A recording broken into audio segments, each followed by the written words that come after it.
அப்போஸ்தலனாகிய பவுல் எபிரேயருக்கு எழுதின நிருபம் 1 அதிகாரம் 13-14 வசனங்கள் இவ்விதமாக சொல்கிறது. மேலும் நான் உம்முடைய சத்துருக்களை உமக்கு பாதபடியாக்கி போடும் வரைக்கும் நீர் என்னுடைய வலது பாரசத்தில் உட்காரும் என்று தூதர்களில் யாருக்காவது எப்போதாயிலும் அவர் சொன்னதுண்டாம். ரட்சிப்பை சுதந்திரிக்கப் போகிறவர்களின் நிமித்தமாக ஊழியம் செய்யும்படிக்கு அவர்கள் எல்லாரும் அனுப்பப்படும் பணிவிடை ஆவிகளாய் இருக்கிறார்கள் அல்லவா? தூதர்களை குறித்து சொல்லப்பட்டிருக்கிறது. இந்த தூதர்கள் பணிவிடை ஆவிகள் என்று சொல்லப்பட்டிருக்கிறது. பணிவிடை என்றால் என்ன? பணிவிடை என்றால் பணி செய்வது, வேலை செய்வது. இங்கே பணிவிடை செய்பவர்கள் பணியாட்கள். இவர்கள் குறிப்பிட்ட பணிக்காக நியமிக்கப்பட்டு அந்த பணியினை செய்து வருகிறவர்கள். இங்கே எபிரேயர் 1 அதிகாரம் 13-14 வசனத்திலே சொல்லப்பட்டிருக்கிறபடி யார் இந்த தூதர்கள்? இந்த தூதர்கள் பணிவிடை செய்கிறவர்கள். இந்த தூதர்கள் யாருக்கு பணிவிடை செய்கிறவர்கள்? ரட்சிப்பை சுதந்தரிக்கப் போகிறவர்கள் நிமித்தம் என்று சொல்லப்பட்டிருக்கிறது. ரட்சிப்பை சுதந்தரிக்கப் போகிறவர்கள் நிமித்தம் ஊழியம் செய்யும்படி பணிவிடை ஆவிகள் அமர்த்தப்பட்டிருக்கிறது. இந்த பணியை செய்யக்கூடியவர்கள் தேவதூதர்கள். இந்த பணிவிடை ஆவிகள் ராஜ்யத்துக்குரியவர்களுக்கு, பரலோக ராஜ்யத்துக்குரியவர்களுக்காக பணிவிடை செய்ய பணிக்கப்பட்ட பணிவிடை ஆவிகள். இவர்கள் இந்த பிரதான பணியை தங்களிடத்திலே பெற்றிருக்கக்கூடிய தேவ ஊழியர்கள். இவர்கள் தேவதூதர்கள். இந்த பணி 2 விதமான காரியங்களாய் செய்யப்பட்டிருக்கிறது. இங்கே சொல்லப்பட்டிருக்கிறது, மாம்ச சரீரத்தில் இருந்து பரலோக ராஜ்யத்திற்குரிய பணிவிடையை செய்கிறவர்கள், இன்னொன்று ஆவியின் சரீரம் கொண்டு செயல்படுபவர்கள். இந்த பணியை செய்கிறவர்கள் ஆவியின் சரீரம் கொண்டு பரலோக ராஜ்யத்திலே நித்திய ஜீவனை சுதந்திரிக்க போகிறவர்களுக்காக பணிவிடை செய்பவர்கள் தூதர்கள். சங்கீதம் 91:12. உன் பாதம் கல்லில் இடராதபடிக்கு அவர்கள் உன்னை தங்கள் கைகளில் ஏந்தி கொண்டு போவார்கள். பாதம் கல்லில் இடராதபடிக்கு இவர்கள் காக்கிறவர்கள். இங்கே நித்திய ஜீவனை சுதந்திரிக்க போகிறவன் மாமிஷத்திலே தனக்கு வரக்கூடிய இன்னல்களிலிருந்து அவனை காப்பாற்றுவதற்காக நியமிக்கப்பட்டிருக்கக்கூடிய பணியை செய்கிறவர்கள். அப்போஸ்தலர்கள் சிறைச்சாலையிலே அடைக்கப்பட்டிருக்கும் பொழுது அவர்களை அந்த சிறைச்சாலையில் இருந்து இந்த தூதர்கள் வெளிக்கொணர்ந்தார்கள். அப்போஸ்தலர் 5 அதிகாரம் 19 வசனம் மற்றும் அப்போஸ்தலர் 12 அதிகாரம் 7 வசனத்திலே இந்த காரியங்களை குறித்து நாம் பார்க்கிறோம். கர்த்தருடைய தூதன் ராத்திரியிலே சிறைச்சாலையின் கதவுகளை திறந்து அவர்களை வெளியே கொண்டு வந்து, அப்பொழுது கர்த்தருடைய தூதன் அங்கே வந்து நின்றான். அறையிலே வெளிச்சம் பிரகாசித்தது. அவன் பேதுருவை விழாவிலே தட்டி, சீக்கிரமாய் எழுந்திரு என்று அவனை எழுப்பினான். உடனே சங்கிலிகள் அவன் கைகளில் இருந்து விழுந்தது. இன்னொரு காரியம் என்னவென்றால், நித்திய ஜீவனுக்கு என்று தெரிந்தெடுக்கப்பட்டவர்களை ஒன்று கூட்டக்கூடிய பணியை செய்வதற்கு கட்டளையிடப்பட்ட பணிவிடை ஆவிகள்.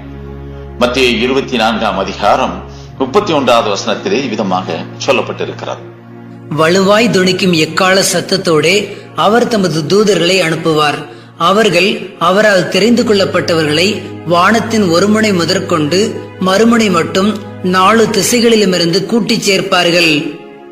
இந்த தூதர்களுக்கு கொடுக்கப்பட்டிருக்கிற பணியிலே ஒன்று முக்கியமான பணி, நித்திய ஜீவனுக்கு என்று தெரிந்தெடுக்கப்பட்டவர்களை இவர்கள் ஒன்று கூட்ட வேண்டும். இயேசு கிறிஸ்துவோட ரகசிய வருகையிலே எடுத்துக் கொள்ளப்படக்கூடிய ஜீவனுக்குரிய ஆத்துமாக்களை, ரட்சிப்பை சுதந்திரிக்க போகிற ஆத்துமாக்களை இவர்கள் ஒன்று கூட்டி சேர்க்கிறவர்கள். லூக்கா 16 அதிகாரம் 22 வசனத்தில் நாம் இவ்விதமாக வாசிக்கிறோம். பின்பு அந்த தரித்திரன் மரித்து தேவதூதரால் ஆபிரகாமுடைய மடியிலே கொண்டு போய் விடப்பட்டான். ஐஸ்வர்யவானும் மரித்து அடக்கம் பண்ணப்பட்டான். இங்கே மரித்த அந்த தரித்திரனை ஆபிரகாமுடைய மடிக்கு இந்த தூதன் கொண்டு செல்கிறான். ஜீவனுக்குரியவர்களாய் சரீரத்திலே தங்களுடைய கிரியைகளை நிறைவேற்றி மாம்ச சரீரத்தில் இருந்து ஆத்மா பிரியக்கூடிய வேளையிலே அந்த ஆத்மாவை கர்த்தர் கட்டளையிட்டிருக்கிறபடி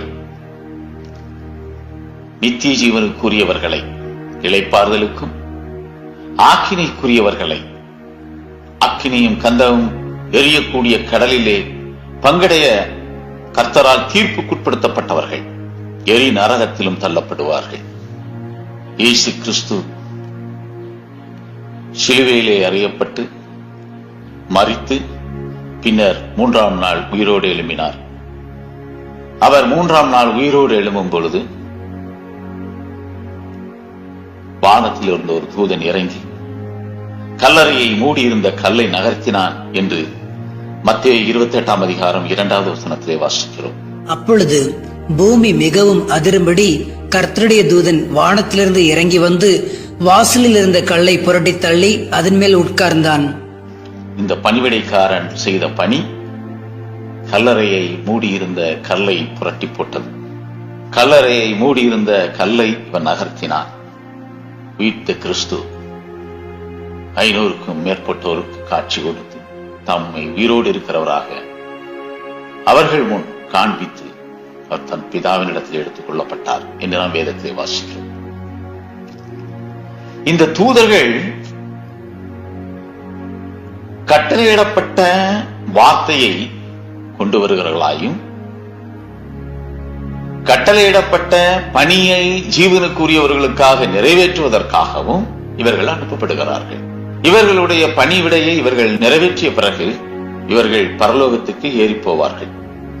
லூக்கா 2ஆம் அதிகாரம் 15வது வசனத்திலே நாம் இதை வாசிக்கிறோம். தேவ தூதர்கள் அவர்களை விட்டு பரலோகத்துக்கு போன பின்பு மேய்ப்பர்கள் ஒருவரை ஒருவர் நோக்கி, நாம் பெத்லகேம் ஊருக்கு போய் நடந்ததாக கர்த்தரால் நமக்கு அறிவிக்கப்பட்ட இந்த காரியத்தை பார்ப்போம் வாருங்கள் என்று சொல்லி இவர்களுக்கு என்று கொடுக்கப்பட்டிருக்கிற பொறுப்பை, இவர்களுக்கு கொடுக்கப்பட்டிருக்கிற பணியை இவர்கள் நிறைவேற்றி இவர்கள் பிதாவினிடத்திலே சென்றடைவார்கள். பரலோக ராஜ்யத்திலே நித்திய ஜீவனை சுதந்திரிக்க போகிறவர்களுக்கு அவர்கள் மாம்சத்திலே இருக்கும் வரையிலும் அவர்களுடைய மாம்சத்திலே ஏற்படக்கூடிய இன்னல்களிலிருந்து காக்கும்படியாக ஆவியின் சரீரம் கொண்ட தூதர்கள் இந்த பணிவிடையை செய்து வருகிறார்கள்.